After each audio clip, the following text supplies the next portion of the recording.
preparei com o maior carinho, né, que eu acho que ela vai dar para a gente um gás, subsídios, porque agora nós vamos entrar nas políticas educacionais.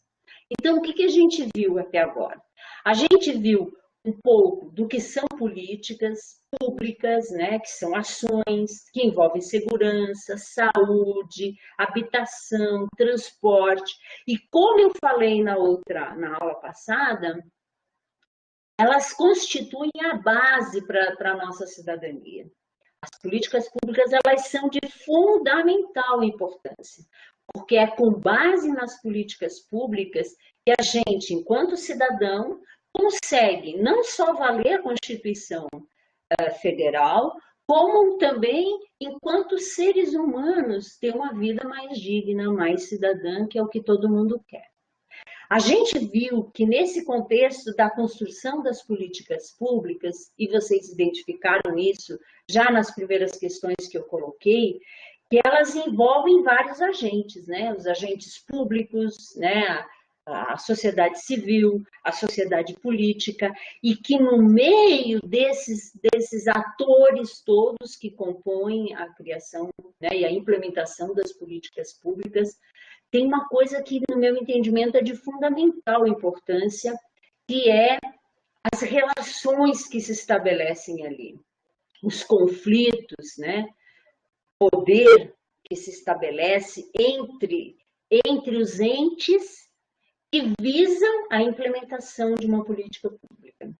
Nessa última atividade, eu pedi para vocês avançarem um pouco mais no olhar da especialista que eu escolhi, a Maria das Graças Rua, no sentido de você poder ver assim, diante disso tudo, como é que eu posso analisar uma política, né? Como é que eu posso lançar o meu olhar sobre uma política pública e nela identificar todas essas questões, né? Os conflitos presentes, as relações de poder, os interesses públicos, os interesses privados.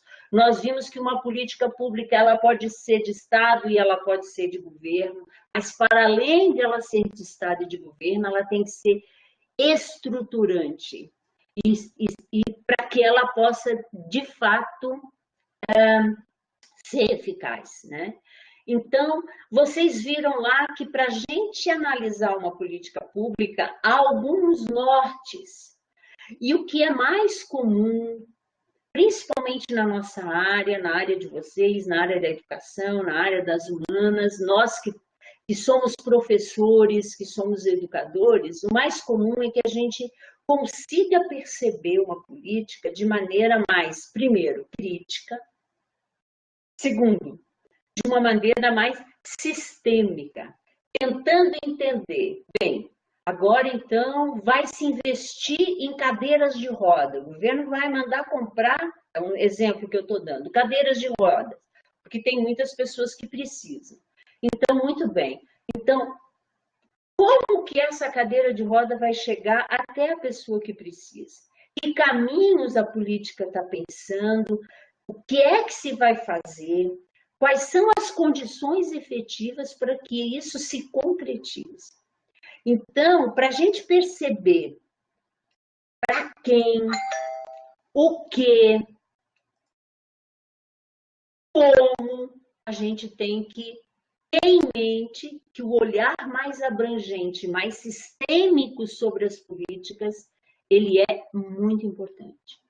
Então, a minha aula de hoje é uma aula em que eu vou trazer o papel do Estado, da sociedade, e aqui eu estou tratando de democracia, como mais um elemento, para além daqueles elementos formais de olhar o histórico da política, a implementação dela, o planejamento dela, a avaliação dela. Para além disso, eu consegui perceber qual é o papel do Estado e de um Estado que se quer democrático na construção das políticas.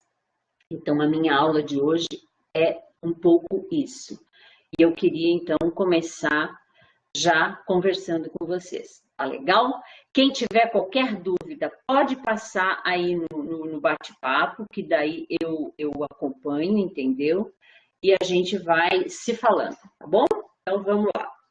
Então, essa é a nossa aula síncrona do dia 16 de outubro. Ontem foi o dia do professor, eu parabenizei vocês e me parabenizei porque, para mim, eu adoro, né, ser professora e assim, eu sou uma professora que, que gosta de comemorar, entendeu? Eu comemorava, assim, como eu fui professora de educação básica por muitos anos, por 28 anos, eu me lembro das homenagens dos meus estudantes para mim, da minha comunidade, e eu também penso que isso se perdeu muito ao longo do tempo, né? Infelizmente, a carreira do professor se perdeu muita credibilidade, muitas vezes, né?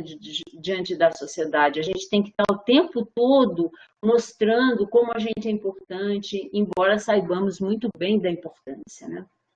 Mas eu penso que é uma coisa um pouquinho difícil, né? Também. A gente vai conversar hoje sobre o Estado e democracia como elementos de análise das políticas públicas.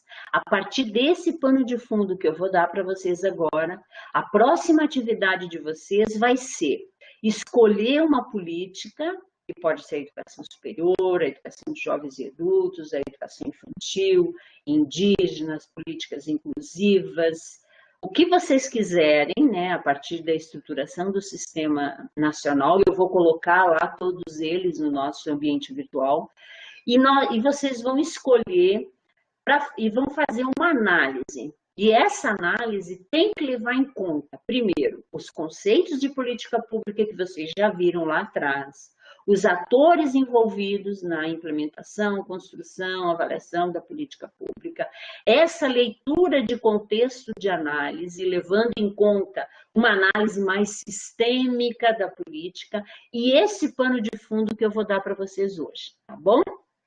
Então, vamos lá. Eu vou passar aqui o próximo slide. Ok. Então, a gente vai refletir um pouco agora sobre a construção do Estado democrático no Brasil.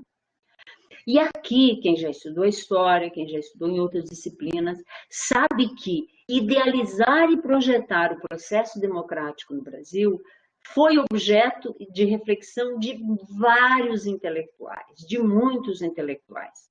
Basta você fazer uma pesquisa e você vai perceber que muita coisa foi escrita sobre isso e muitos escritos históricos contam um pouco dessa coisa que passou pela construção do Estado brasileiro, que é de pensar assim, que Estado a gente quer. Desde o século XIX, esses foram importantes, até porque envolveu a Constituição, e agora no século XX, que é um balanço que eu gostaria de fazer um pouco mais com vocês. Então, como é que nós estamos agora no século XXI? E aí eu vou trazer alguns intelectuais, com algumas ideias importantes, alguns intelectuais que eu não escolhi à toa. São intelectuais que têm a ver com o que eu penso também, com o Brasil que eu também sonho enquanto cidadã, o Brasil que eu também quero enquanto pessoa, né? E também tem a ver com ideias, né, com confluência de pensamento. Por isso é que eu escolhi alguns. Mas há outros tantos, e isso eu também deixo vocês muito livres, porque eu acho que sempre é muito bom escolher os nossos gurus, entre aspas, entendeu? Não há eles que digam tudo que a gente tem que fazer, mas eu penso que as grandes ideias, os grandes pensadores, os grandes intelectuais, eles nos ajudam a pensar, eles nos ajudam a refletir. Eles não devem ser vistos como assim, eu perco a minha voz e me ancoro na voz dele, entendeu? Não, eu tenho a minha voz. Eles podem ajudar a gente a construir o olhar e a voz da gente sobre temas, sobre assuntos importantes. E um deles é o nosso grande mestre, que todos vocês sabem, que de fato assim acaba permeando muito, né, das ideias e da concepção da própria Universidade de Brasília. O Darcy Ribeiro, em um livro chamado O Povo Brasileiro, que foi publicado em 95, ele manifesta um desejo de Brasil. E ele diz o seguinte, ele sonhava com um Brasil, primeiro, poderoso e justo. O que eu quero que vocês pensem com isso? Aonde é que as políticas públicas se encaixam? E por isso que é legal estudar a política pública, entendeu? Porque elas estão aí. São elas que vão ajudar a gente a construir um Brasil mais poderoso e mais justo. E ele dizia, nós temos um povo maravilhoso e uma classe dominante horrorosa. Precisamos dar lição a ela e mostrar que é possível construir esse país. Isso em 95, num livro importante do Darcy, um livro que é famoso, que é um clássico praticamente, em que ele destrincha muita coisa da construção da nossa identidade enquanto povo brasileiro. Nesse livro ele dizia também, na verdade das coisas, o que somos é uma nova Roma. Uma Roma tardia e tropical. O Brasil já é a maior das nações neolatinas pela magnitude populacional e começa a sê-lo também por sua criatividade artística e cultural. Precisa agora sê-lo no domínio da tecnologia, da futura civilização, para se fazer uma potência econômica e de progresso autossustentável. Estamos nos construindo na luta para florescer amanhã como uma nova civilização, mestiça e tropical, orgulhosa de si mesma, mais alegre, generosa, porque aberta à convivência com todas as raças e todas as culturas, e porque sustentada na mais bela e luminosa província da Terra. Então, assim, um olhar otimista, um olhar de valorização do povo brasileiro, um olhar de que toda essa miscigenação viria para contribuir na construção desse Brasil. Esse é um olhar dele. Aí a gente tem um outro olhar, já mais lá atrás, do Joaquim Nabuco, que foi um lutador, né, contra a escravidão. Vale muito a pena conhecer Joaquim Nabuco e suas ideias. Joaquim Nabuco, ele já faz uma crítica quando ele pensa na construção da democracia e do Estado brasileiro. Então, ele faz uma crítica à ficção engenhosa de nação, sempre projetada no amanhã. Percebem? O Darcy Ribeiro, totalmente, quase que uma utopia. Vamos atrás desse Brasil. O Joaquim Nabuco já diz, isso pode ser uma utopia. E ela está muito projetada no amanhã. E aí ele diz, para ele, construímos uma camada superficial, externa de valores democráticos e civilizatórios, que revela uma sociedade fundada na escravidão, que é uma sociedade autoritária, violenta, desigual e hierárquica. Então, quer dizer, ele bota o dedo na ferida e vai dizer que essa nação que se projeta para ser uma nação totalmente iluminada, também é uma nação que foi fundada, e aí é o processo histórico de construção da sociedade brasileira e do Estado brasileiro, numa sociedade autoritária. E, de fato, se a gente parar para pensar, agora eu acho que com a pandemia isso se escancarou muito, no meu entendimento. Violenta, nós temos muita violência, essa coisa de que assim, eu cada vez me espanto mais com a intolerância brasileira, né? Quer dizer, não deveria me espantar, porque isso sempre esteve, na minha opinião, escondido em algum lugar, entendeu? E que agora está vindo à tona bastante. Desigual, com certeza, por tudo, né? Pela história inteira da nossa distribuição de renda, né? E quando a gente olha para a questão econômica, a gente percebe isso muito claramente. Então, uma das principais inquietações da intelectualidade brasileira durante o século XIX foi a necessidade de elaborar um projeto nacional que abrangesse, dentro das nossas especificidades, ou seja, a partir da realidade brasileira, as principais metas ocidentais exigidas a uma nação moderna, de desenvolvimento, de um padrão do desenvolvimento de um padrão de liberdade, igualdade e, consequentemente, uma cidadania. Então, todo o movimento do século XIX, do século XX, e não descartamos agora, no início do século XXI, vem muito nessa esteira, né, de todo esse movimento. O que mais Joaquim Nabuco coloca, eu só trouxe algumas pérolas. O verdadeiro patriotismo é o que concilia a pátria com a humanidade. É uma afirmativa profunda, porque como ele lutou muito, foi um abolicionista, ele sabe muito bem do que ele está falando. Outra coisa que ele diz, uma das maiores burlas dos nossos tempos terá sido o prestígio da imprensa. Atrás do jornal não vemos os escritores compondo a sós os seus artigos. Vemos as massas que o vão ler e, por compartilhar dessa ilusão, o repetirão como se fosse o seu próprio oráculo. Eu nunca vi é uma afirmativa muito atual,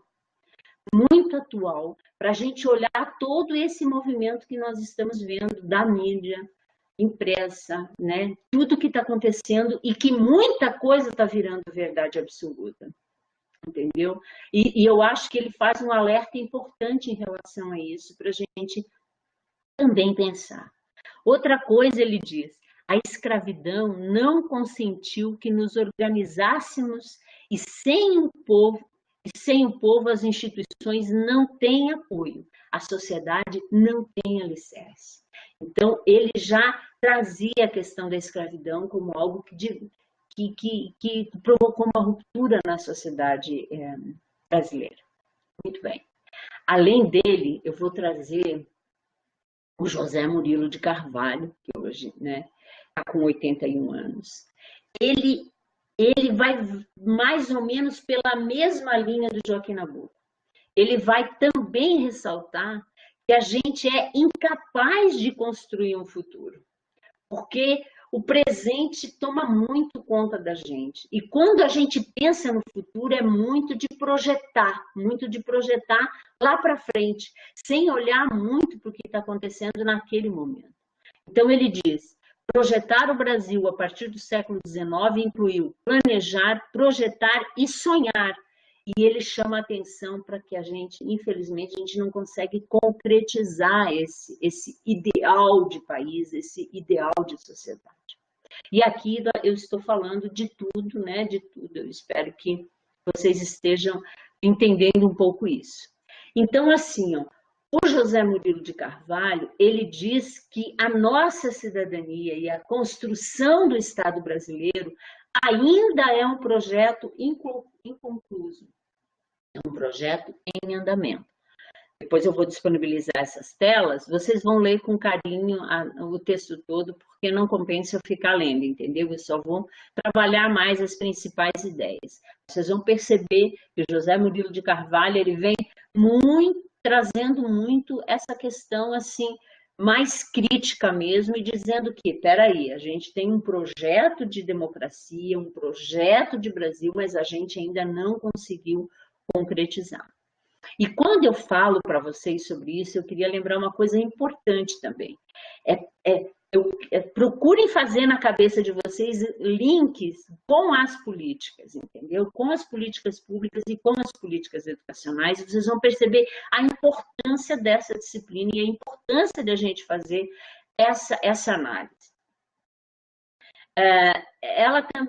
Eu também trouxe aqui mais uma ideia na esteira dessa crítica do Inácio de Loyola Brandão, né?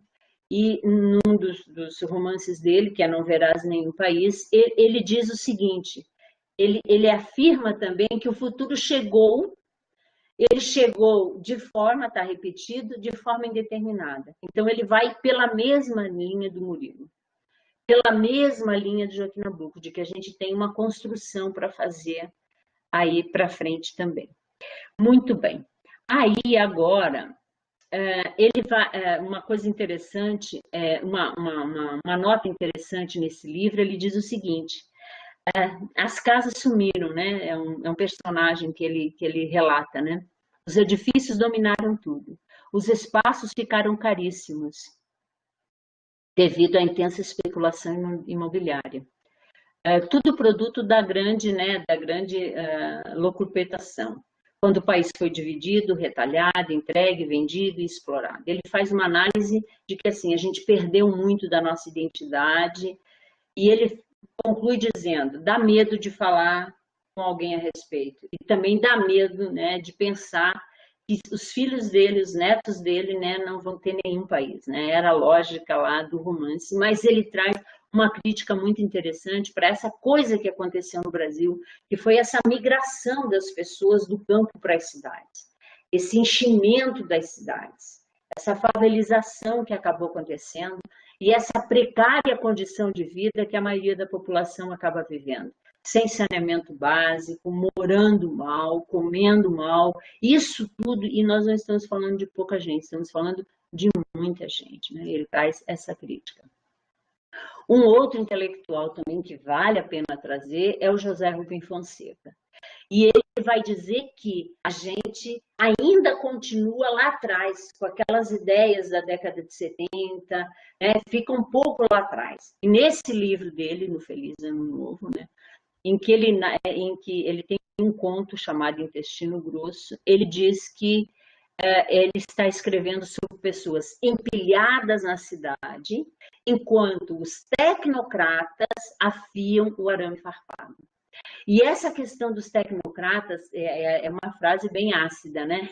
Deu até uma dorzinha. Quando eu li, ai, meu Deus do céu. Mas aí o que eu pensei? Na verdade, alguém me perguntou na aula passada sobre os agentes, né? Sobre os entes que fazem parte da política. E principalmente dos técnicos, né? Daqueles que trabalham nos órgãos de controle e por onde as políticas públicas passam, né? Essas pessoas, tudo nas políticas públicas, na construção de políticas públicas tem que ser levado em conta, né? Isso é bem importante. Vocês estão me ouvindo bem? Tá legal? Tá dando para ouvir? Tá dando para acompanhar? Qualquer coisa reclama ali, tá legal? Eu não criei. Aí, Bruna, vou dar um breakzinho aqui rapidinho, né? Alguém sabe se tem grupo da disciplina no WhatsApp? Eu não criei. Eu falei na aula passada de criar, a gente pode criar, entendeu? Às vezes, numa emergência é importante, eu não me importo não, tá? Eu só não fui atrás, tá bom? Muito bem. Então, por fim, como último intelectual, né, para a gente pensar, para nos ajudar, para iluminar, é o próprio Florestan Fernandes, uma pessoa maravilhosa, cujas ideias são 10, é o que eu me afino muito. E ele, né, morreu recentemente, em 95, e ele vai chamar atenção para a importância da democracia. E ele vai dizer que, enquanto não houver democracia no Brasil, o nosso melhor ponto de referência para determinar que o Brasil não é uma sociedade democrática é justamente a falta de condições básicas para a gente poder construir um Brasil democrático e cidadão. Muito bem. Ele diz também, uma das coisas que ele prega muito, é que a educação deve ser laica, deve ser gratuita e deve ser libertadora. E é uma ideia poderosa, é importante a gente olhar as políticas e ver até que ponto uma política de educação superior tem esse objetivo de ser laica, de ser gratuita e de ser libertadora. Ele também questionava muito a questão do autoritarismo do professor na sala de aula, um professor que só reproduz conhecimento e que não consegue construir conhecimentos junto com os estudantes. Ele também fala que A educação é tão importante que um povo educado não aceitaria as condições de miséria e desemprego como a que temos no país. Um povo educado não aceitaria, seria inconcebível. Não, nós não estaríamos olhando para tanta coisa que está acontecendo com tanta normalidade, né? Com tanta normalidade, eu acho que isso é importante. Outra coisa que ele diz que é bacana da gente pensar é que quanto às ideias da força, a força das ideias é mais importante.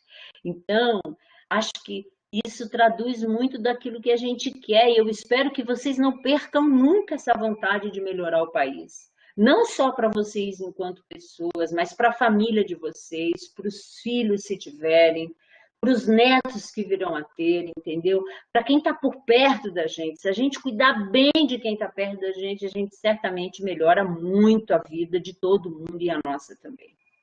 Então, ele diz que isso tudo pesa bastante e é um intelectual para a gente pensar.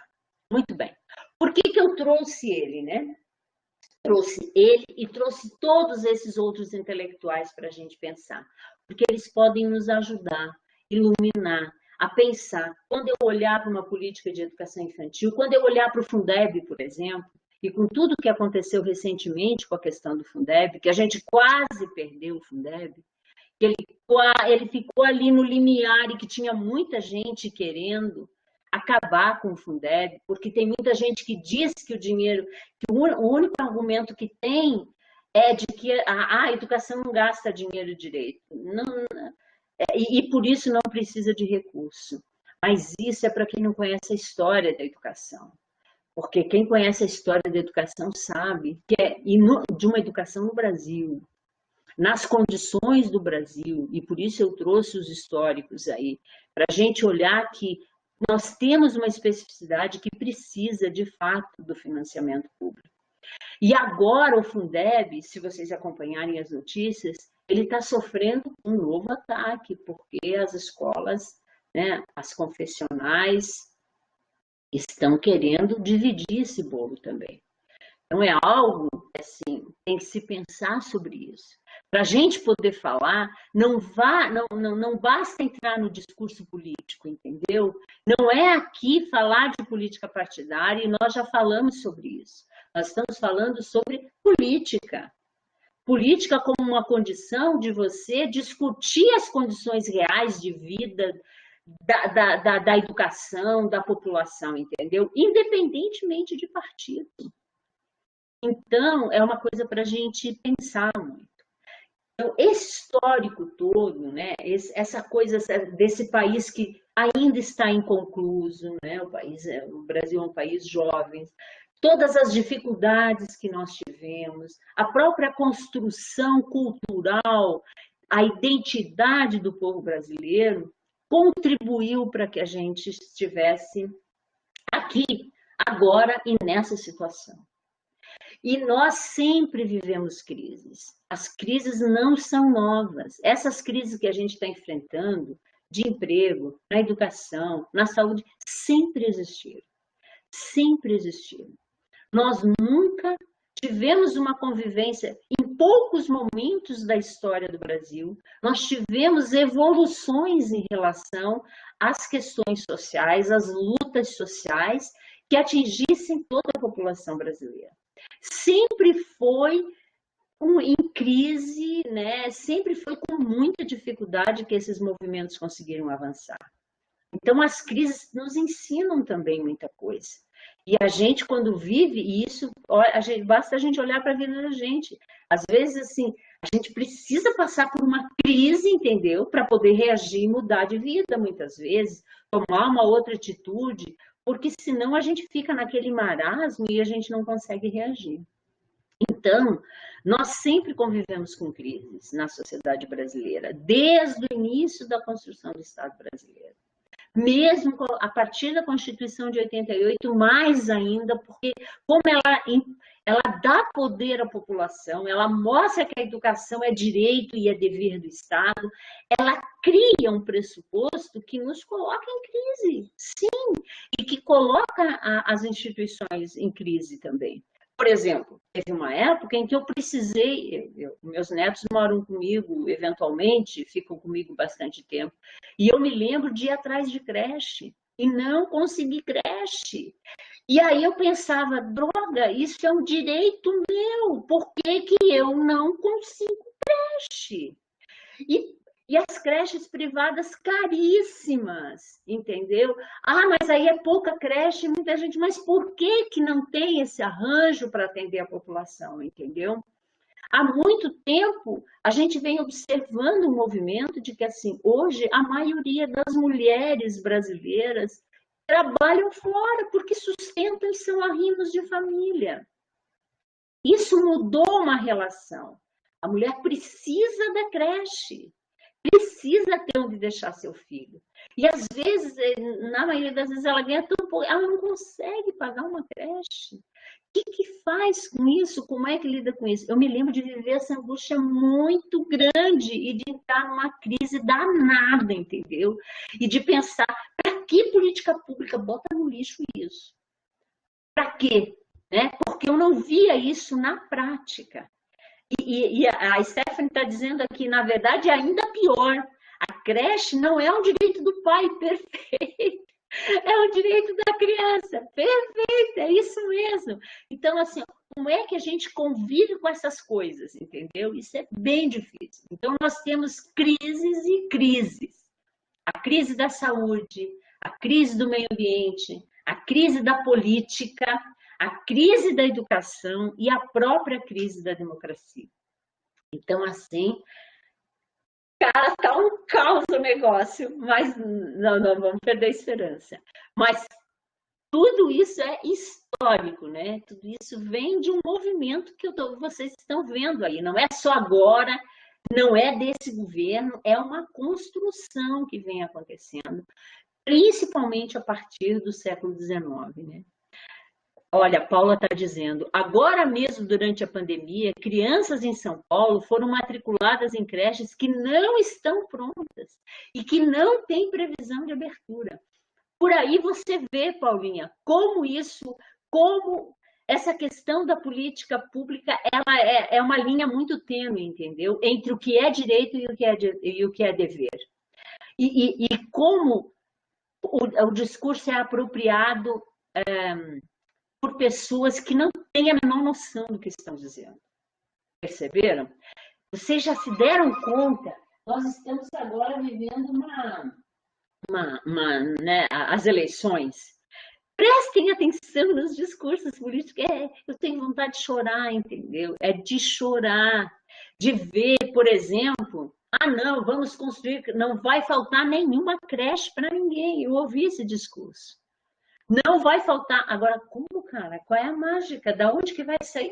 Eu quero. É isso que nós precisamos saber, entendeu? Então, a Covid, na verdade, ela expõe a extensão e a profundidade de todas as nossas crises que vêm sendo sobrepostas ao longo dos anos. Não é de agora, elas vêm acontecendo. E nesse movimento, o vírus não inventa nada. E ele tem revelado várias indiciocrasias sociais e históricas presentes na nossa sociedade. Isso afeta uma instituição importantíssima no contexto da construção das políticas públicas, que são as instituições democráticas. As instituições democráticas, elas vêm ao longo de algumas décadas, né? E também na mudança dos séculos, sendo cada vez mais erodidas, uma a uma, cada vez mais coordenada por figuras despreparadas, medíocres e muitas vezes até simplesmente por interesse econômico, entendeu? Elas estão cada vez mais expostas a mecanismos que estão deteriorando as instituições democráticas. E instituição democrática frágil não tem como sustentar a construção de políticas, não tem como sustentar a construção de uma nação. Essas instituições, elas não se defendem sozinhas, porque são instituições feitas por pessoas. Pessoas frágeis certamente não conseguirão dar força e fôlego às instituições democráticas. Se não tem reação da sociedade, as perspectivas de que isso aconteça mais rapidamente possível é muito sério. E aí, então, eu vou trazer para vocês. Mas o que são, então, instituições democráticas? De que instituições eu estou falando? Vocês viram os atores que são importantes na construção das políticas e que fazem parte. Essas são as instituições democráticas. E essas instituições democráticas, elas têm uma natureza que, ao mesmo tempo, é estática, porque elas têm lá suas normas, legislações. Para que se cria o Ministério da Educação? Para que se cria o Ministério do Meio Ambiente? Entendeu? Ela tem uma configuração estática, mas, ao mesmo tempo, elas acabam sendo muito dinâmicas. Por quê? Porque é feita de pessoas. Pessoas saem, pessoas entram. Dirigentes entram, dirigentes saem. Interesses políticos entram e saem. Interesses pessoais, coletivos. Tudo isso certamente contribui para corromper, corroer as instituições democráticas. Mas nós temos que pensar que elas não são imunes a nada disso. Elas são muito suscetíveis a todos esses movimentos. E a Stephanie fala uma coisa importante ali. O vírus, na verdade, acentua as desigualdades sociais e, como a população não tem uma educação libertadora, as pessoas voltam a partir da fundamentação de seus preconceitos e a manipulação pelas redes sociais. Perfeito, Stephanie. É isso mesmo que acaba sendo escancarado. Então, imagine uma instituição democrática num contexto como esse. E a gente vai ver como é que essas instituições democráticas elas têm representação. Uma representação importante que essas instituições têm é a representação profissional.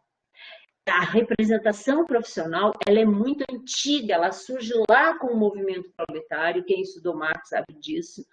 Ela conjuga muitas ideias socialistas, anarquistas, basta ver os movimentos dos trabalhadores, mesmo no Brasil. Ela se desenvolve principalmente a partir da Revolução Industrial na Inglaterra, né, com a chegada das máquinas e tal.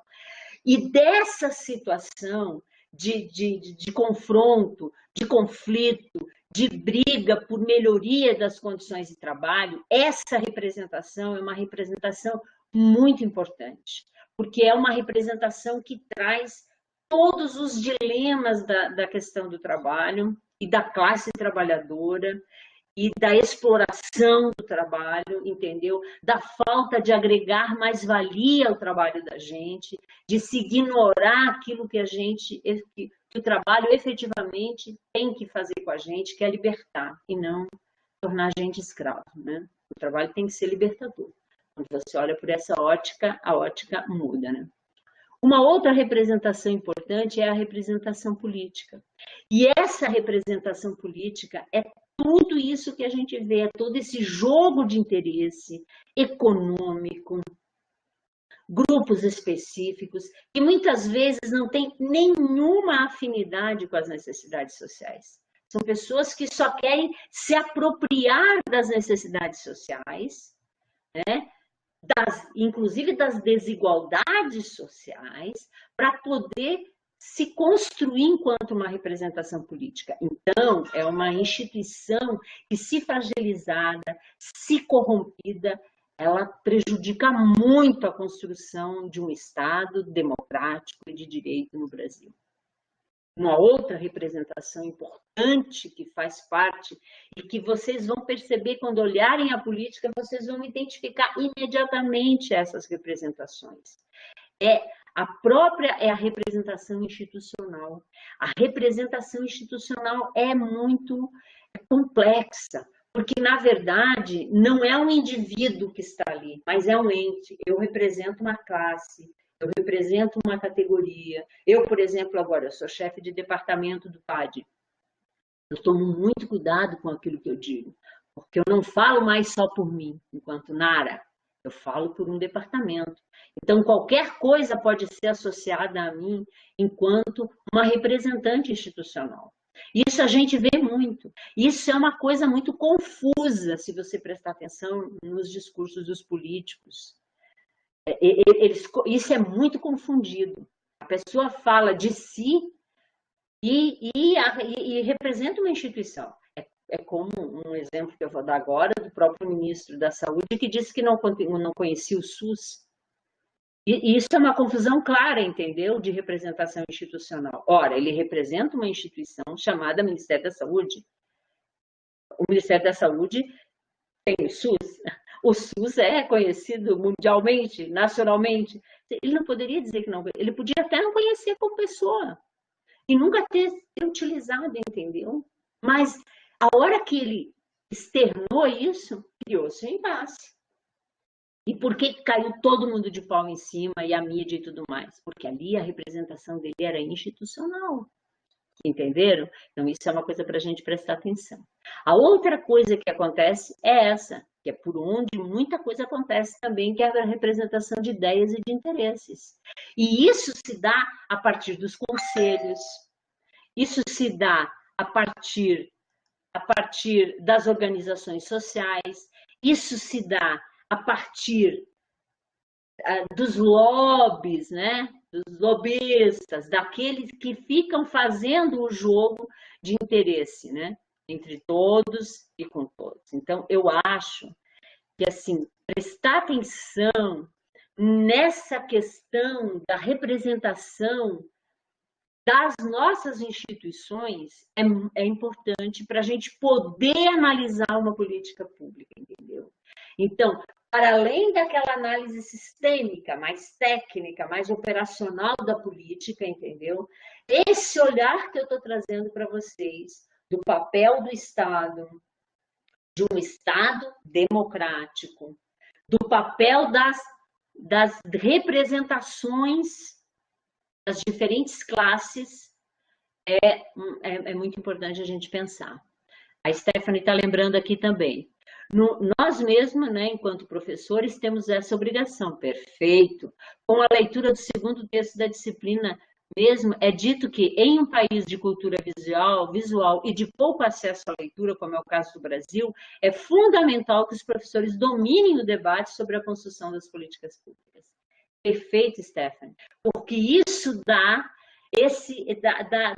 condições da gente fazer as mais diversas leituras para que os estudantes possam fazer as suas opções de ideias, de ideais.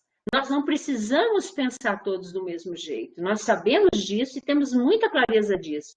Agora, cabe ao professor trazer toda essa diversidade de coisas e ao estudante fazer essa leitura mais crítica e dizer, olha, eu concordo com isso, mas eu concordo por quê? Eu discordo por quê?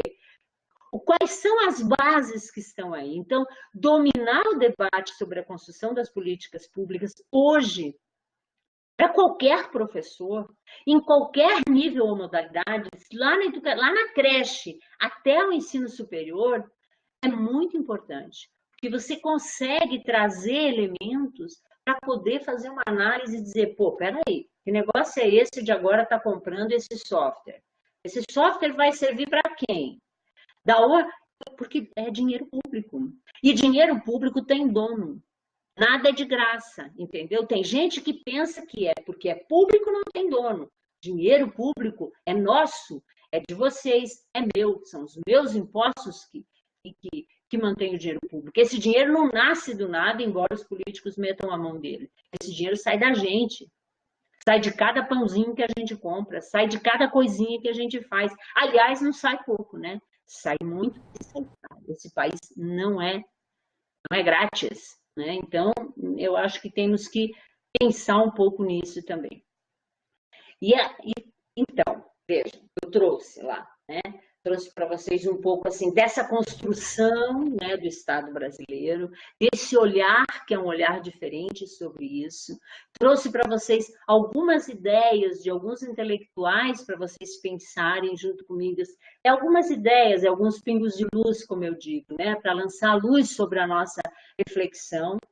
E também agora nós estamos tratando dos tipos de representação. Então a gente viu que nós temos a representação política, nós temos a representação profissional, nós temos a representação institucional, nós temos a representação de ideias e interesses e nós temos também a representação corporativa. E essa, na verdade, ela até se divide em órgãos naturais, e que muitas vezes elas acabam brotando da própria vida social. Não são só ligadas aos aspectos econômicos, mas também ligadas a aspectos sociais, aos aspectos culturais, e ali tem alguns exemplos, como a igreja, o exército, a magistratura, a própria corporação da educação, dentre outras. Então, essa também é uma representação na democracia que é importante. E quando eu chamo atenção para a representação na democracia, dessas representações, é para a gente prestar atenção em como é que essas instituições estão sendo vistas, cuidadas pelas políticas. Se não está acontecendo um movimento de dentro para fora que está enfraquecendo essas representações. Muito bem. Ok? Então, agora a gente vai dar umas pinceladas sobre o que é, então, democracia. E, às vezes, a gente se dá conta de que a gente não esgota esse assunto, né? Porque eu concordo com quem pensa que a gente não tem que a nossa sociedade não é uma sociedade, no meu entendimento, não é uma sociedade democrática. Porque quando eu penso em democracia, eu penso em mim como pessoa, naquilo que eu pude ser, pude fazer, aquilo que dependeu unicamente de esforço meu, daquilo que dependeu do esforço de outras pessoas, para que eu pudesse me construir na Nara, para que eu pudesse virar a Nara. Então, assim, por exemplo, eu sou de uma cidade do interior de Santa Catarina chamada Xanxerê, uma cidade de 30 mil habitantes. A minha cidade nunca chegou a ter uma universidade. As universidades ou ficavam em Florianópolis, que é a capital do estado, e aí para que eu pudesse estudar, eu tinha que ir a Florianópolis, e eu venho de uma situação econômica que não me permitia ir a Florianópolis estudar, por conta e risco meu. Como é que eu ia estudar? Quando eu terminei, quando eu fiz o magistério normal, que era até onde eu podia ir na minha cidade, eu me fiz a seguinte pergunta: mas eu quero estudar mais. Aí meu pai não tinha condições, minha mãe também não. Não havia também na minha família aquela coisa de incentivar a estudar, entendeu? Eu não posso dizer que a minha mãe disse, estuda e tal. Não. Minha mãe dizia, trabalhe, tenha seu dinheiro e tenha sua independência e faça a sua vida, entendeu? A educação, hoje eu vejo que ela é mais valorizada pela maioria das famílias, né? Mas na minha época, eu sou dos anos 60, eu nasci em 1960, portanto eu tenho 60 anos, eu vejo que, sabe, não era bem assim. Então, eu fico me perguntando até que ponto eu tive acesso, entendeu? Eu batalhei muito, né? Eu tive que fazer muitas coisas para poder continuar os meus estudos, para poder trabalhar, e isso tudo foi muito mais por obrigação de sobrevivência do que necessariamente pelo meu sonho, entendeu? Por aquilo que eu queria efetivamente ser. Então, eu acho que hoje a gente está condicionado muito a isso. E se a gente está nessa condição, primeiro já é uma condição desigual. E se é uma condição desigual, no meu entendimento, democracia aí é questionável. Então, que instituições políticas exigem a democracia em grande escala? Justamente essa democracia, entendeu? Uma democracia que exige eleição, funcionários eleitos, eleições livres, justas, frequentes, liberdade de expressão, fontes de informação diversificada para você poder construir a sua própria opinião, autonomia para associações, cidadania inclusiva. Eu, quando olho para isso, eu penso, eu acho que eu não vivo numa democracia plena, entendeu? Ainda não. Outra coisa importante sobre a democracia. O modelo democrático de um país é representado também pelo seu desenho institucional. E por isso que a gente tem que olhar como que o Brasil se articula. Essa coisa dos entes federados, do que cabe ao Estado, do que cabe ao município, do que cabe à federação, entendeu? Como é que, por exemplo, quem cuida da educação básica é o Estado, quem cuida da educação infantil é o município. Esse arranjo, esse desenho institucional tem a ver também com o modelo de democracia. Até que ponto isso é descentralizado, bem descentralizado, acompanhado, com poder para que o Estado se fortaleça, para que o município se fortaleça, para que a nação, enquanto nação, se fortaleça. Então, mas também tem que levar em conta que esse modelo, mesmo assim, né, da forma como está distribuído no Brasil, ele não é estático, ele muda muito. E as crises estão aí para nos dizer que realmente tem mudança a toda hora. São muitos fatores que envolvem nisso. Então, nas democracias em desenvolvimento, diz a Isabel Bezerra, ela vai dizer a fragilidade das instituições coloca em risco a consolidação do processo democrático. Então, se aquelas representações nossas que estão ali, aquelas representações estão frágeis, quem vai representar? Quem vai dar voz à nossa voz? Em que instância nós vamos encontrar a nossa voz, né? A Solange está dizendo, reforço muito a importância da representação profissional. Perfeito. Professores do Rio Grande do Sul, por exemplo, vão para uma aposentadoria com um pouco mais de R$ 1.500. Então, Solange, que triste. Você trabalha uma vida... Eu estou quase me aposentando. Se eu me aposentar agora, vocês nem vão acreditar em quanto vai ser o meu salário. Primeiro porque, assim, eu gosto de estar na universidade, eu gosto de ensinar, eu tenho minhas prioridades na universidade, mas na universidade você só consegue ganhar um pouco mais se você, digamos assim, foca na tua carreira acadêmica.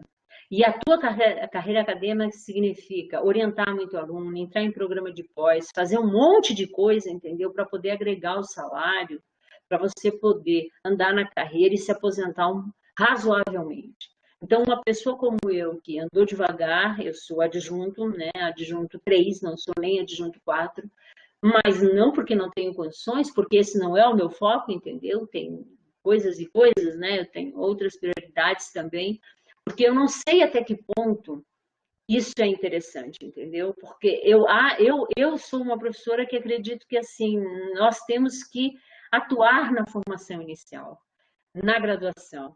Eu acho que aí é o lugar do doutor, entendeu? Aí é o lugar daquele professor bem bambambam mesmo, aquele professor que estuda muito, que pesquisa muito, porque a base da formação dos acadêmicos está concentrada ali. Então, essa coisa é realmente para a gente pensar. Então, essa democracia que tem um desenho institucional, e se nesse desenho institucional essa fragilidade que acaba acontecendo com as instituições que nos representam prejudica muito a nossa construção. Muito bem. Então, ainda sobre a democracia. Desde a antiguidade, a democracia ela é considerada o melhor regime de governo. E isso você vê em qualquer lugar, em todos os discursos, né? Não poderia deixar de ser, na medida em que um regime intitulado Governo do Povo carrega consigo, mais do que qualquer outro, as ideias de justiça, liberdade e igualdade. Então, por isso é que é importante, entendeu? Por isso é que é importante a gente pensar no Brasil enquanto um Estado, de fato, democrático. Então, o conceito de democracia, ele deve considerar tanto o aspecto positivo do ser, quanto o aspecto normativo do dever ser, para que se possa, por meio de uma visão global, criar alternativas que representem opções plausíveis ao desenvolvimento e ao fortalecimento da democracia. Aqui, eu coloco em vermelho, se estabelece o papel das políticas públicas. É isso que eu quero que vocês percebam. Se vocês optaram, por exemplo, para fazer uma análise das políticas de educação superior dos anos 90, digamos assim, agora, né, nos últimos anos, tem que levar em conta que isso tudo é para construir um Estado democrático. O que é que, de fato, essas políticas vão contribuir para que a gente tenha um Estado democrático e para que o cidadão possa ser beneficiado. Entenderam? É por isso que eu estou chamando a atenção para o nosso olhar. Outra coisa importante que eu acho que vale a pena pensar vai ser num Brasil, né, que precisa ter um equilíbrio entre poderes, né? E vocês sabem disso também quanto eu, né? E tem que ser constantemente reavaliado, né? Para que possa estabelecer um diálogo importante. Eu acho que a tolerância, e aí eu concordo com a Isabel, para a resolução dos conflitos, ela é muito importante. Porque a tolerância faz com que a gente olhe para o lado e diga assim, tá, tudo bem, né? Então, vamos repensar esse assunto aqui, porque tem isso, mais isso e mais isso. Eu tenho muito medo da intolerância. Não sei vocês, mas eu tenho percebido muita intolerância por parte de muita gente. Eu acho que nos últimos, desde as eleições, de maneira geral, entre famílias, eu nunca vi tanta guerra e tanta intolerância com o diferente. Por isso que a tolerância é tão importante, porque o diferente, o contrário, ele tem que ser ouvido. Ouvindo o contrário, a gente consegue tolerar e buscar resolver conflitos. E vocês vão ver que para as políticas públicas isso é fundamental. Não tem como pensar sem uma fórmula de resolução de conflito. Ok. Muito bem. Então, no caso do Estado brasileiro, mesmo que a Constituição brasileira seja inspirada na americana, e ela é muito baseada no controle judicial, e vocês percebem isso, tudo é judicialização e tal, é necessário analisar as características do nosso Estado. Por isso que eu estou trazendo para vocês as crises, a própria pandemia. Tem que olhar tudo isso, porque somente o histórico de cada país. E por isso que a nossa realidade não pode ser, ela pode ser comparada para estudo, entendeu? Mas aquilo que funciona num país, na Argentina, que seja, não funciona no Brasil. A gente tem que olhar para a nossa realidade, trabalhar na medida daquilo que a gente tem, olhando esse histórico nosso de construção, todos esses deslizes, todas essas dificuldades que nós ainda não superamos e que a gente pensa que são coisas importantes para a gente superar. E aí, eu pergunto, né? Nos dias atuais, o conceito clássico de democracia tem se mostrado insuficiente para definir a democracia contemporânea. Eu pergunto, vocês concordam com isso? Diante de tudo que eu coloquei, diante de todos esses impasses, essas diferenças, esses conflitos, essas crises nas representações, nas nossas representações, né, sociais, políticas, econômicas, culturais, eu acho, vocês concordam que esse conceito de democracia ainda é insuficiente para dizer de fato que nós somos um país democrático. Embora, assim como lá no começo eu coloquei, a gente sonhe com um país democrático, a gente projete um país democrático e esse é o papel da democracia, né? E é o papel da gente mesmo. Então, o que que acontece no Brasil? Onde é que está essa democracia, né? Então, nós fizemos escolhas democráticas, sim. Toda a história conta isso. E no cotidiano, a gente também faz essa escolha democrática. Todos os dados comparativos, históricos e de procedimento indicam que o Brasil apostou numa democracia muito baseada nas instituições. Porque quem mais tem voz, vocês vão ver nas políticas muito isso, são as instituições de representação, entendeu? São elas que vão acabar conduzindo e dando tom para a questão da política ali. Então, no Brasil acontece um conceito de democracia muito baseado numa lógica que está calcada nas instituições, e essas instituições têm uma lógica que é eleição, e a gente gosta de dizer isso, a gente é livre para votar, a gente vota, mulher, tudo. O próprio voto e a liberdade que a gente tem de escolha do voto, os próprios partidos, né? E as próprias agências de governo, né? Então, é isso que acontece no Brasil. Essa é um pouco a lógica do arranjo democrático. Então, a Constituição, principalmente a Constituição de 88, ela deu um poder bastante grande ao cidadão, entendeu? Não dá para dizer que não tem, porque isso tudo está posto, não tem nada que nos impeça. O que que falta para o povo brasileiro? O que que falta para nós, né? Falta, e eu não estou falando dos outros, estou falando de mim também. Falta, na verdade, uma cultura cidadã, entenderam? Uma cultura cidadã em que no dia a dia a gente se sinta cidadão. A gente realmente, às vezes, a gente percebe que está sendo enganado. Por exemplo, eu queria uma creche para o meu neto. Eu ouvi de todos os órgãos de controle que não tinha como ter. Eu me conformei. E mais um ano meu netinho ficou em casa. Tá vendo? É disso que eu estou falando, né? Na verdade, eu mesma não vivencio a cidadania. Porque e vocês vão perceber que estar na lei não é a garantia da cidadania. Porque está na lei. Eu poderia quebrar aquilo tudo. Eu tive momentos de verdadeira ira, eu fiquei irada. Porque eu não conseguia entender que não podia, entendeu?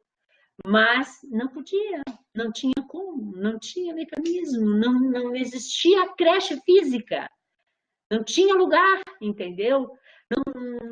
Tudo era contra, é isso. Então, na verdade, nós temos poder, está lá na Constituição, está na lei, educação é direito e dever do Estado, mas nós não temos uma cultura cidadã vivenciada no nosso dia a dia. E são pequenas coisinhas que a gente vai sendo enganado, entendeu? E que a gente acaba tolerando. E a gente tolera para não se incomodar. E a gente tolera também porque a gente pensa assim, não vale a pena, entendeu? Vou entrar nessa briga para quê? Não vai dar em nada mesmo. Vocês percebem que tudo isso vai fazendo com que a gente perca o ideal de democracia. E aí, nesse ponto, somos todos culpados. Também, porque nós aqui, que estamos na universidade, estamos tendo acesso a conteúdos como esse que eu estou passando, temos a opção.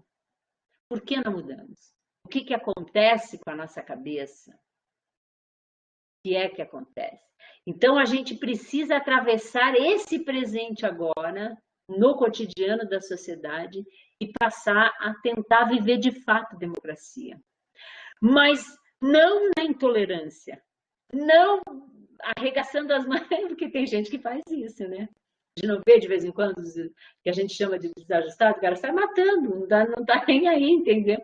Tem muita gente que não se ajusta, que não se encaixa, que não se enquadra, e que às vezes, assim, para a gente parece uma loucura, mas eu tendo cada vez mais a pensar assim, o que leva uma pessoa a chegar a esse ponto? É justamente isso, entendeu? Essa coisa de assim, chega um ponto que tu se vê sufocada e você tem que realmente extravasar e botar para fora. Então, o que está acontecendo hoje é presente e é isso que nós precisamos juntos enfrentar. Vai depender do quê? Vai depender de nós todos. E vai depender das pessoas coletivamente. Coletivamente, não basta sozinhos. Então, assim, discutir, colocar, buscar autores, procurar ler, procurar se informar, procurar ter clareza sobre temas, os grandes gargalos que a sociedade atravessa hoje, vai nos ajudar. E fazer isso coletivamente é melhor ainda. E também não esquecer que quando a gente fala de democracia, a gente fala de poder. E isso nas políticas públicas, cara, eu fico revoltada. Eu me revolto. Eu estudei muito, eu já disse a vocês que eu já participei no Ministério da Educação, na própria CAPES, de implementação de ações de educação, né? Então, por exemplo, já vi o Reúne de dentro para fora, o próprio Sistema Universidade Aberta do Brasil, entendeu? O uso das tecnologias com grandes programas, né? Como o Salto para o Futuro, a TV Escola. Eu estive lá dentro. É revoltante você perceber o quanto a questão do poder pesa. Então, é muito bom pensar no quanto o poder interfere nessa construção de democracia. E a gente precisa fazer essa leitura, né? Aqui é só um exemplo, né? Então, como é que a gente pode implementar políticas públicas, né? Considerando isso tudo, né? Por exemplo, né? A gente quase conseguiu implementar muita coisa. Nós tivemos algumas mudanças muito fortes na educação. Por exemplo, a construção do PNE, a construção de políticas afirmativas, a ampliação do acesso à educação, né? A universalização da educação básica, do ensino básico, o próprio financiamento da educação básica, do Fundeb, do Fundef, que era para o ensino fundamental, para o Fundeb, que é na educação básica, a política do EJA, para os indígenas, a própria Bolsa Família. Isso tudo foram avanços que a gente teve, mas que, assim, não dá para bobear. Tem que prestar atenção, porque estão sempre, a gente sempre está indo e voltando, indo e voltando, indo e voltando, e tendo que dizer não. É importante ter políticas de acesso ao ensino superior, porque eu, Nara, quando tinha 17 anos, tive que sair da minha casa e estudar numa cidade longe, passei necessidade, dificuldade, não pude frequentar uma universidade pública, tive que fazer uma faculdade, porque eu não tinha como estar lá. Por que eu estava naquela condição? Entendeu? Por quê? Por que essa condição me foi dada? Quando muitos outros não têm essa condição. Às vezes a gente se pauta muito pelo que a gente tem, entendeu? Tem que olhar um pouco o que tem por aí. Então, por que é importante ter acesso à educação superior em todos os cantos e lugares? Porque todos têm direito, e porque é direito e é dever do Estado. Por que alguns conseguem e outros não? Como que a gente vai lidar com isso, né? Isso, de lidar com isso. Então, como pensar, por exemplo, num caso desse, em justiça? Justiça parcial. Eu me senti injustiçada, droga. Minhas amigas tinham condições algumas. Por que eu não podia, entendeu? O que me deixava, né? Na verdade, é difícil você se libertar disso e entender. Porque, como bem dito, e eu olhando esses autores que eu trouxe, o sistema, muitas vezes, ele já está propenso a privilegiar alguns e não outros, entendeu? Como se isso fosse uma coisa natural. Eu fiz parte disso, como muitos outros estudantes, como muitos de vocês, talvez, entendeu? Então, é preciso mudar um pouquinho e a gente recuperar o que a gente já conseguiu e cuidar disso, entendeu? Então, as crises, elas são cada vez mais profundas. A questão do emprego hoje é uma crise seríssima. Será que a educação profissional e as políticas para a educação profissional no país vão dar conta disso? Não tem mais emprego, gente. Os empregos, e principalmente na pandemia, é uma outra discussão, merece uma análise, entendeu, do que está acontecendo. É uma terceirização absurda. Mas isso não foi só agora. Isso vem acontecendo há muito tempo. As pessoas já não têm mais estabilidade. Já não podem mais se aposentar com o salário. Se aposentam, tem que continuar trabalhando. Não tem mais garantia. E uma instituição pública como uma universidade, que vai perdendo aos poucos o seu valor, a sua importância, contribui para isso, entendeu? A gente fica frágil. Então, ali se fala em utopia, depois vocês deem uma olhada, e também num conceito interessante que é a distopia, né? Que é essa desconstrução da própria utopia para a gente poder construir uma utopia diferente, né? Eu pergunto um pouquinho mais embaixo, pergunto a vocês, como é que vocês enxergam a cidadania de vocês? Como é que vocês se veem enquanto cidadãos? Ok? Pois eu vou ouvir vocês. Então, é preciso falar de poder, é preciso falar que alguns têm mais e outros têm menos, é preciso falar de todas as desigualdades, inclusive as desigualdades políticas, é preciso também olhar as políticas públicas para a gente poder reinserir a democracia no contexto de poder. Não tem como negar que tem um jogo de poder. Vocês vão perceber isso muito claramente quando forem analisar as políticas. Mas como é que a gente pode superar isso, ampliar o nosso olhar e pensar numa ruptura desse ciclo, né? Então, vamos olhar isso para tentar compreender essas relações de poder, né? Outra coisa importante é também desconstruir um pouco de que tudo gira em torno do dinheiro. Na verdade, tudo gira em torno do poder. O dinheiro é poder. Essa é a relação. É bom pensar um pouco nisso, entendeu? Então, há liberdade de direito, mas não de fato. Como é que você vê a tua cidadania, né? Estou querendo provocar vocês um pouquinho. Aí vem uma noção de papel do Estado, nada diferente do que eu falei até agora, né? O que enfraquece, o que conta, depois vocês deem uma olhada nesse texto. Para finalizar, eu trago um pouco de como é que Tocqueville via a questão do poder, né? E ele vai dizer que os homens são passíveis de serem corrompidos. E por isso que os agentes que coordenam, que comandam as políticas públicas são tão importantes no contexto da construção das políticas públicas, percebem? Porque eles são passíveis de serem corrompidos. Por isso é que não se deve, dizia Tocqueville, não se deve dar o poder absoluto a ninguém. E a gente tem uma máxima que a gente fala entre nós, né? Dá poder pro fulano e você vai ver quem ele é, né? Sai matando, né? Sai se empoderando. Agora eu sou o poder, vai ter que pedir para mim. Isso acontece até em sala de aula, vocês pensam que a gente não percebe? Percebe. Nos grupos, nos trabalhos que vocês fazem, muitas vezes, a gente percebe nitidamente uma relação que rola, entendeu? Essa coisa de que assim, deixa fazer, não tô nem aí, e aquele que faz questão de fazer, que dá o seu tom, entendeu? Então, essas relações têm a ver com isso, né? E por isso que não se deve dar poder absoluto a ninguém. Por isso que a gente deve dizer, não, peraí, eu também quero participar. Você pensa assim, pois é, mas eu penso assado, e daí que a gente faz?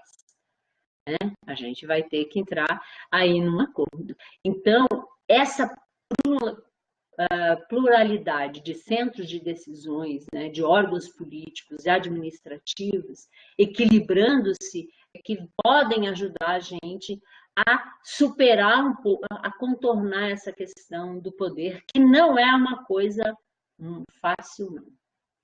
Então, que país nós queremos e que políticas nós vamos pensar?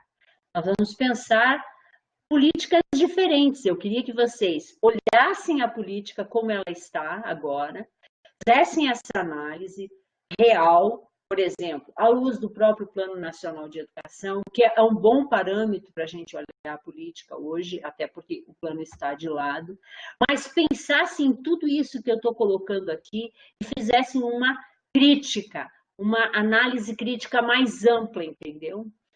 Olhando sempre o que é do Brasil que a gente está falando, que é de uma democracia não totalmente implementada que a gente está falando, de um país que tem um arranjo institucional que permite muitas interferências, né? Não é diferente em outros países. Olhando isso tudo e levando em conta que o Brasil ele não é uma coisa e outra, né? Ele é tudo isso e toda essa mistura que a gente está vendo aí. Então, tem que pensar em políticas de fato mais amplas, que garantam financiamento da educação, que garantam saúde, que garantam habitação. Políticas, como eu disse na aula passada, que tem a ver com a gente, que melhora a vida da gente.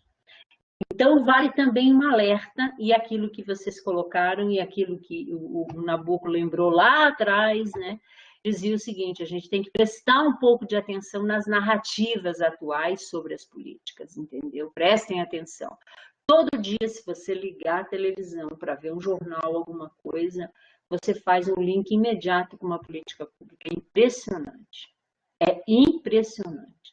Porque é em torno a vida hoje em sociedade, a questão da própria cidadania gira em torno da construção dessas políticas. Por isso que política pública é tão importante e política pública educacional é fundamental. Então, vamos prestar atenção nessas narrativas que estão aí, né? Hoje, na verdade, isso é um alerta importante também, né? Na verdade, o que está sendo medido hoje pela mídia é o comportamento das pessoas, né? Nós estamos sendo atingidos justamente no nosso comportamento.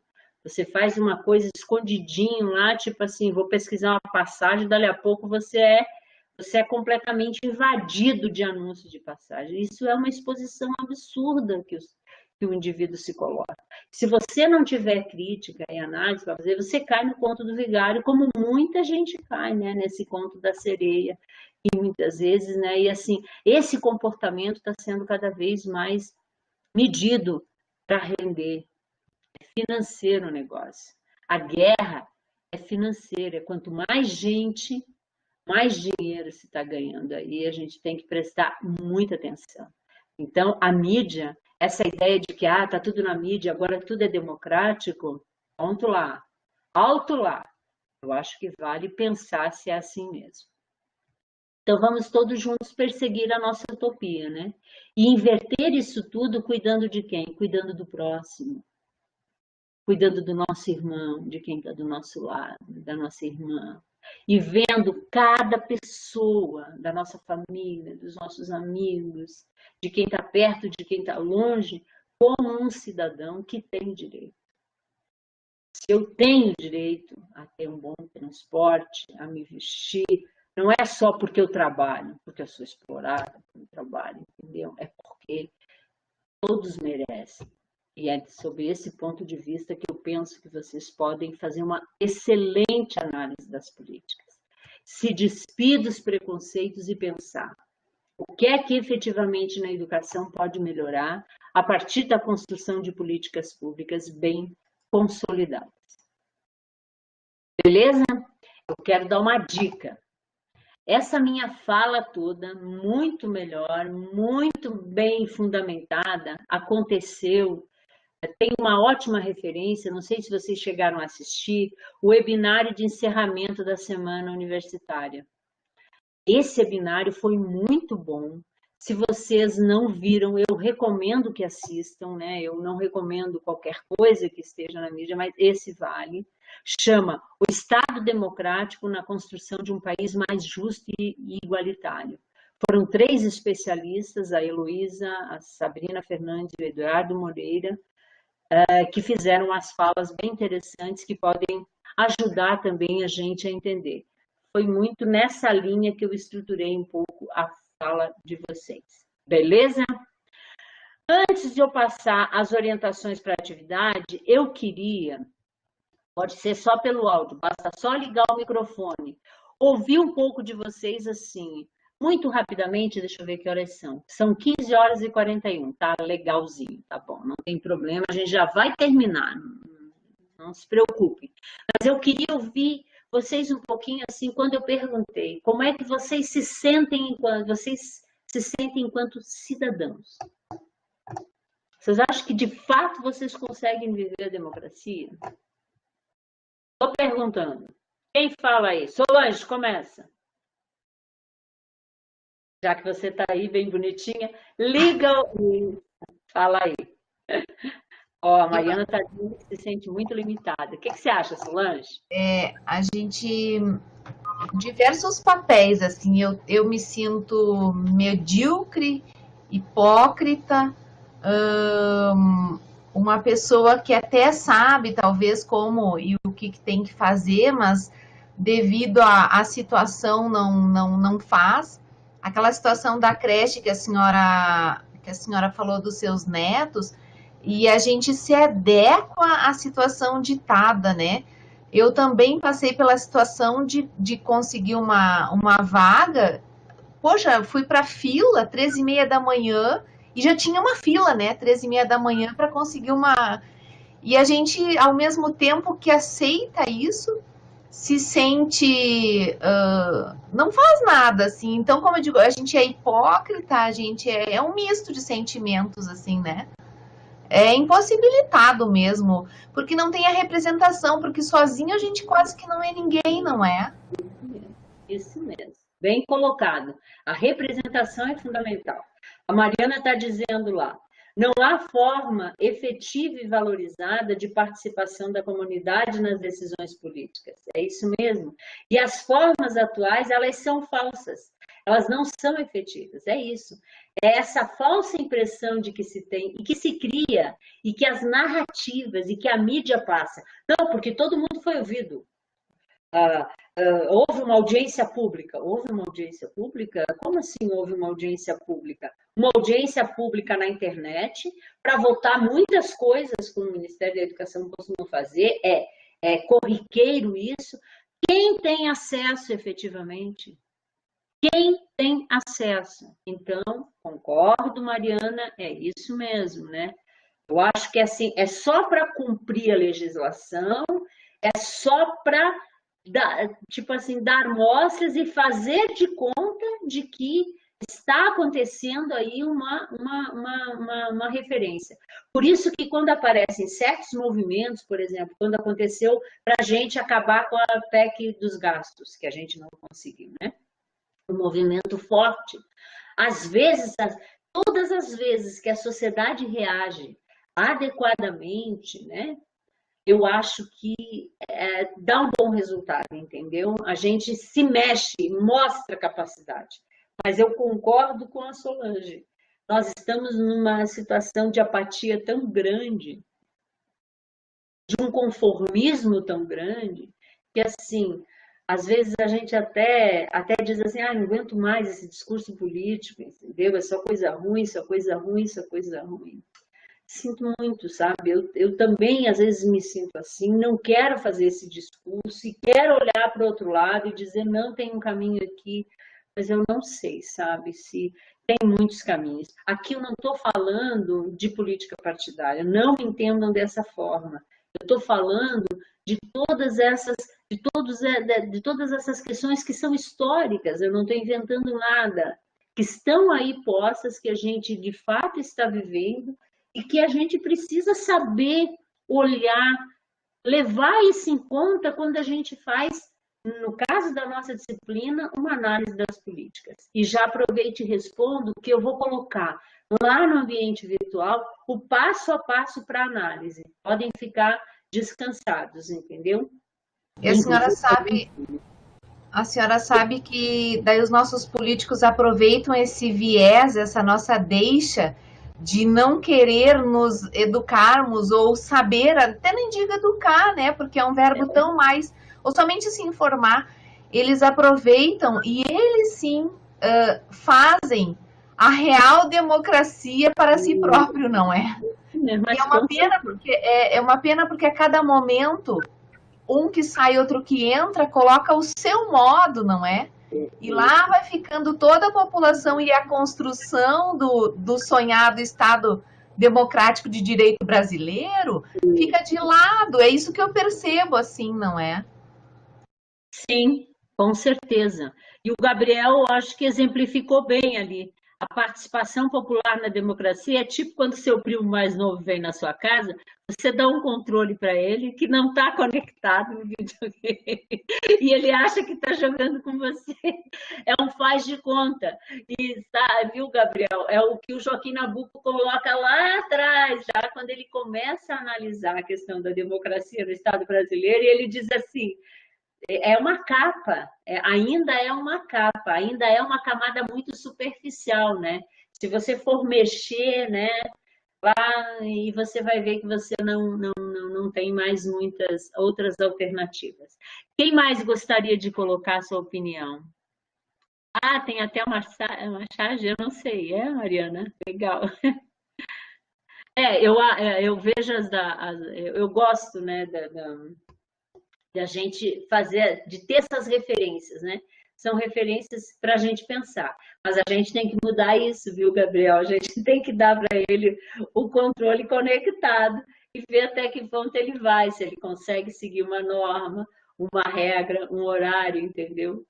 Para a gente poder dar a ele o poder, de poder ter poder, e usar bem esse poder, né? Não usar da forma errada. Ótimo, muito bem. Esse webinar, ele foi gravado e ele está disponível. Se você segue a UNB, a TV UNB, você vai encontrar lá bem facinho. Por isso que eu deixei ele aí, entendeu?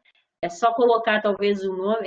Foi o do encerramento mesmo da Semana Universitária. É bacana, os professores fazem uma análise interessante. Eu peguei algumas coisas, né? Algumas ideias e tal, para trazer para vocês, para a gente poder, então, fazer as análises das políticas num contexto um pouco mais amplo. Achei importante fazer essa leitura, porque eu não tinha feito essa leitura.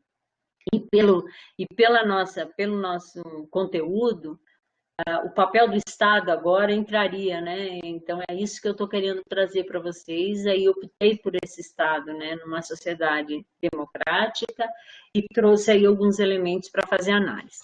Então, agora, tem mais alguém que quer falar? Não? Ok, então deixa eu dizer uma coisa importante. Então, o que eu vou fazer agora?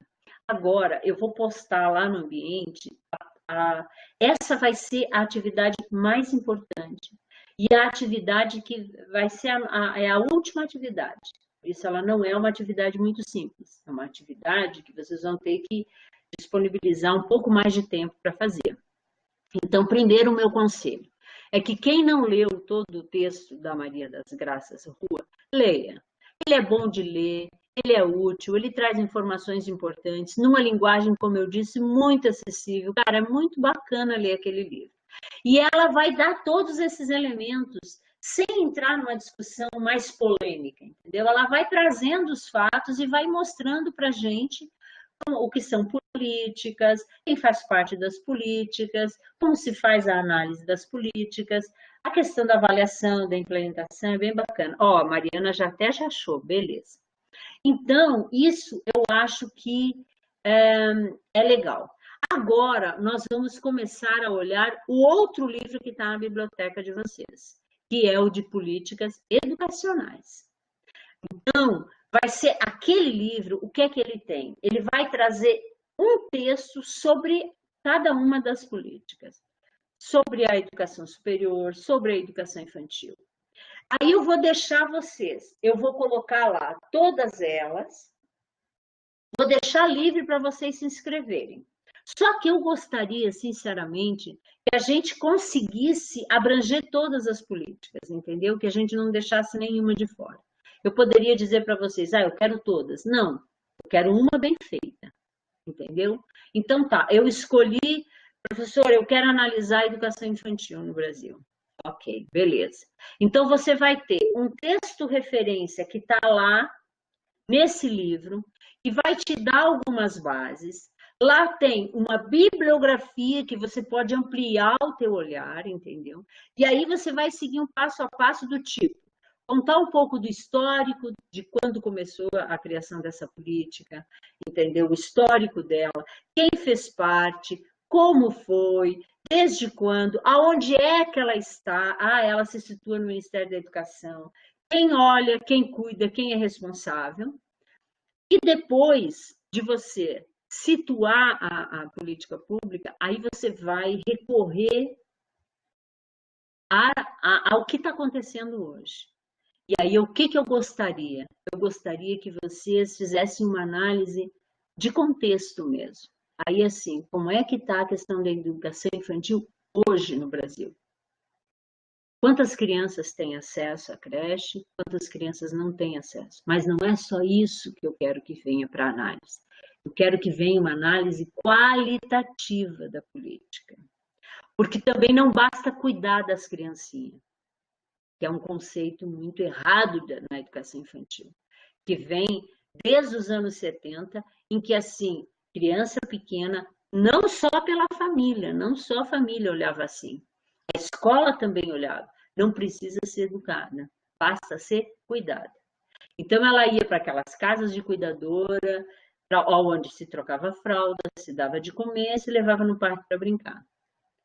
Depois começou a se perceber que você que é um ser humano em construção e que você pode ajudar essa criança a melhorar em vários aspectos.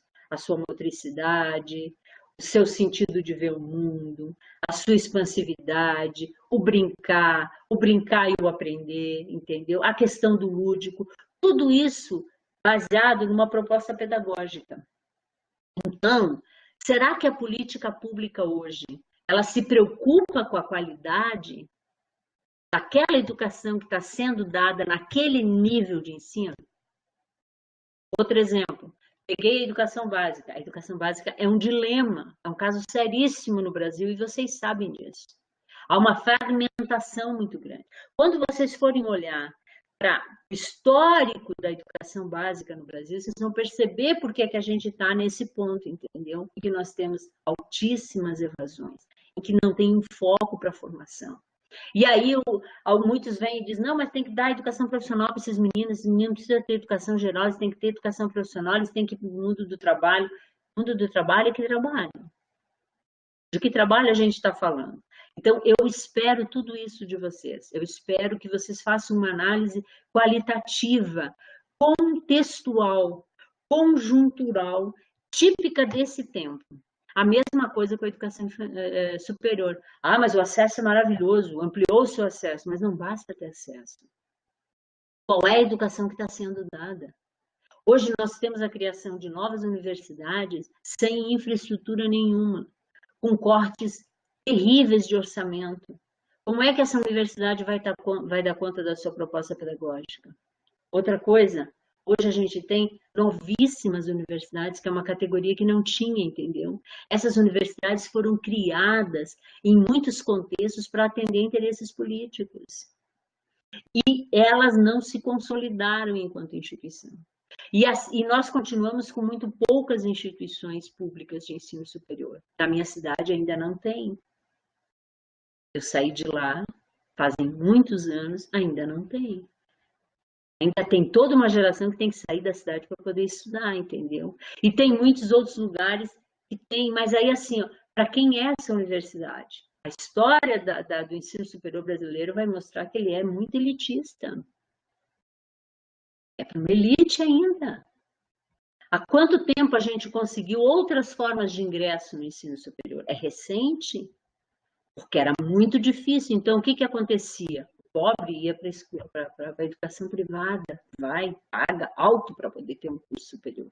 E os que eram mais abastados e que tinham tido melhor, uma educação de base melhor iam para as públicas. É verdade ou é mentira? Eu acredito que não. Vocês conhecem, sabem do que eu estou falando.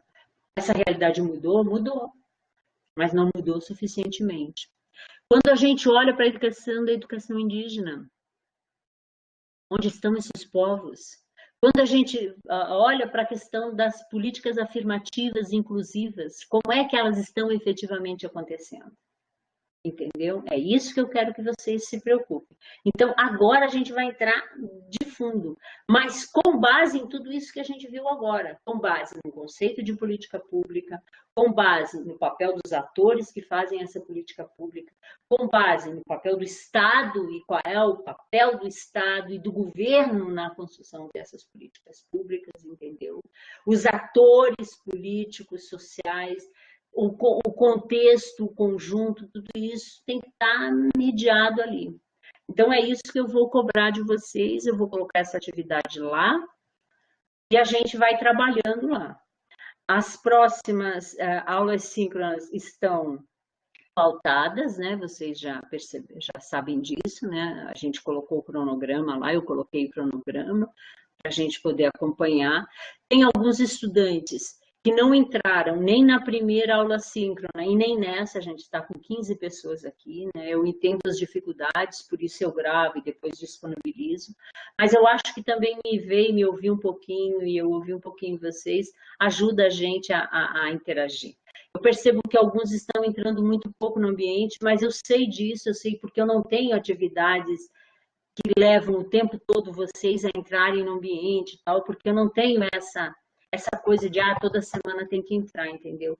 Mas eu também espero que vocês tenham essa autonomia e entrem no ambiente e leiam aquele material que está lá, nem que seja para fazer uma leitura, porque eu quero recuperar uma coisa importante com vocês. Não percam o hábito de estudar. Não entre nos ambientes só para fazer as atividades. Entendeu? Não é, porque não é só isso. Não é à toa que tem aquele livro lá, os 2 livros, entendeu? Às vezes você pode rever alguma coisa. E eu tenho certeza que vocês acompanham também o que está acontecendo hoje, porque não tem como, né? Nunca teve tanta live, né, à disposição de todos, né? A própria UNB, cara, tem muita coisa. Hoje eu olho a live e digo, ai meu Deus do céu, outra. Eu escolho aquilo que eu quero ver, entendeu? Que vai me servir para aquele momento, porque senão tu pira, né? Tu enlouquece. Tem gente falando sobre tudo e tá uma coisa muito doida, assim. Então eu também não quero que vocês se dispersem muito, entendeu? Prefiro que vocês fiquem mais próximas das referências que eu vou trazer, para a gente não perder muito de vista, né? Por isso que eu escolhi aquelas 2 bibliografias e ponto. O que não impede que vocês busquem referências, e vocês devem ter referências de outras disciplinas, de outros tempos, né, que podem ajudar. Tá legal? Mais alguma coisa? Não? Tudo certinho? Fala um pouco, né? Queria ver se... Ou não estão aí, né? Como eu disse outro dia, ligou lá, tá, beleza, ok, vou tomar meu café, vou dar uma volta, já terminou? Tá, ok. Mas assim, ó, mesmo que isso tenha acontecido hoje e eu não tô vendo, eu vou deixar para vocês gravadinho lá, vou deixar as telas também, vou disponibilizar as telas. É legal rever alguma coisa, né? É mais uma fala ampla, né? Não é necessariamente uma... É para servir de referência, é para ajudar, tá bom? Então agora a gente vai entrar nessa vibe. Vai analisar a política pública e vai fazer um trabalho muito legal e vai me encaminhar esse trabalho no final para que eu possa fazer uma boa análise e dali vai sair a nota de vocês. Tá legal? Beleza? Alguma dúvida? Oi. Oi, oi, diga. Você não quer se mostrar, não? Vou ligar aqui, é porque eu esqueci. Isso, já gostei. Como pronuncia teu nome? É Rerê? É Hirei. Rerê. Legal. Oi. Oi, prazer. Que bom te ver. Tá tudo certo, tudo tranquilo. Legal. Eu fiquei pensando, eu disse, como é que eu vou pronunciar esse nome? Acho que eu vou errar. Tá bom. Conte pra gente o que você fez de almoço, já que você fez o seu almoço mais tarde hoje. É? Foi, eu não liguei a câmera por isso, porque a aula começou e eu tinha terminado o almoço. Aí eu ia almoçar. Eu fiz arroz, feijão, abóbora assada, berinjela não, couve-flor com páprica frita, cozida no vapor, na verdade, e batata frita. Chefe. Já gostei. Então, eu também fiz abobrinha hoje. Você fez a japonesa?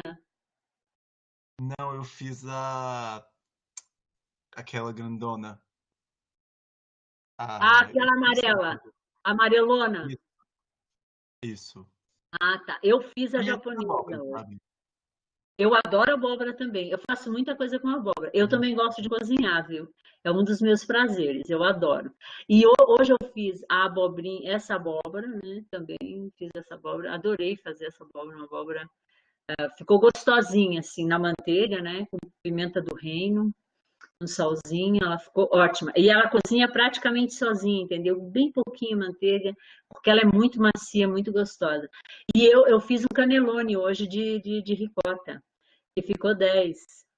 Amassei a Ó, ricota, temperei, ficou bacana. E fiz um molho branco, eu mesma fiz um molho branco, cobri com molho branco, coloquei uns tomatinhos cereja, uma salsinha. Ó, meu marido olhou e disse, de restaurante o negócio. Bem gostosinho, bem bom. Então tá. Então, legal. Tá tudo bem, Rê? Tá tudo certinho? Então, gente, então eu vou me despedir. Você quer colocar mais alguma coisa, Rê? Não? Tá tudo bem? Então tá. Eu vou me despedir de vocês, desejando que fiquem todos muito bem, descansem também, mas estudem também, não percam de vista os conteúdos, não me abandonem, porque se vocês me abandonarem, eu vou ficar triste. Eu queria ficar perto de vocês, porque se eu estivesse aí, ninguém sairia. Tenho certeza absoluta, por nenhuma porta e nenhuma janela. Ficariam ali comigo em sala, porque Professora, eu desculpa. amar minhas aulas, eu me movimento, eu gosto das aulas, entendeu? Mas assim, a distância não me abandone, por favor. Eu só queria perguntar uma coisa. Pois não. Os textos da disciplina, eles são só aqueles que estão lá na plataforma? Só. Se tiver algum agora, nós vamos entrar nas políticas educacionais especificamente, se tiver algum que eu acho que seja relevante, eu indico lá.